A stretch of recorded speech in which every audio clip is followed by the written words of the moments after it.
Il y a 2 ou 3 aspects particuliers de Christ comme Fils de l'homme. Premièrement, c'est le titre humain de Christ qui nous apporte tout de suite l'idée de lui comme homme ou comme de nature humaine. Comme Fils de l'homme, il n'est pas seulement venu près de nous en prenant la chair et le sang pour devenir un homme et être ici simplement comme un homme parmi les hommes. Oh non, non, ce n'est pas cela.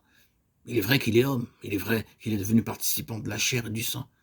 Mais il y a une différence immense et infinie. Humanité, oui, mais pas exactement notre humanité. La signification de Christ comme Fils de l'homme est qu'il est l'archétype d'une nouvelle humanité. Dans l'univers de Dieu, il y a actuellement 2 humanités, alors qu'auparavant il n'y en avait qu'une. L'humanité adamique en était la seule. Mais maintenant, il y a une autre humanité, une humanité différente de chair et d'os, sans la nature pécheresse de cette humanité, sans rien de ce qui a détourné et séparé cette humanité de Dieu, sans ce qui a amené cette humanité sous le jugement de Dieu. Une humanité que Dieu, dans sa perfection et sa sainteté infinie, peut regarder avec plaisir et une complète satisfaction. Celui-ci est mon fils bien-aimé, en qui j'ai trouvé mon plaisir. Matthieu 3,17. C'est un homme, mais un tel homme comme il n'en est pas de semblable parmi les hommes, un homme entièrement différent. La signification de Christ comme Fils de l'homme est que Dieu a commencé une nouvelle humanité d'après sa parfaite pensée. Dans son Fils, il a l'archétype de cette nouvelle humanité à laquelle Dieu va conformer une race semblable à l'image de son Fils. Romains 8, 29. La grande réalité concernant un vrai chrétien est que lui ou elle sont progressivement transformés en un autre. Ils deviennent différents.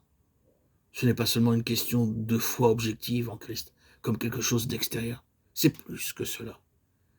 C'est vivre par Christ intérieurement.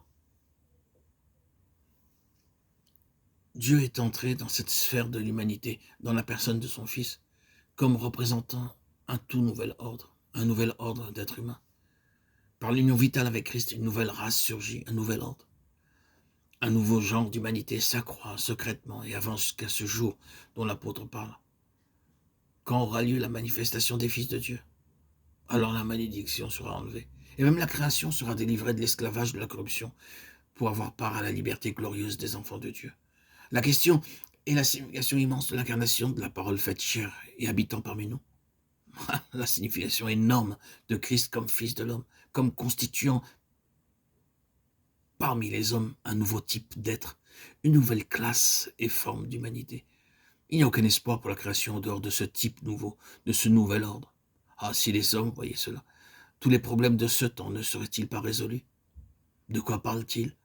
Quelle est aujourd'hui la grande phrase la plus courante sur les lèvres des hommes? N'est-ce pas un nouvel ordre mondial? Mais ils sont aveugles, aveugles. Ils parlent dans l'obscurité, ils cherchent en tâtonnant et ils ne voient pas. Le seul nouvel ordre est celui du Fils de l'homme.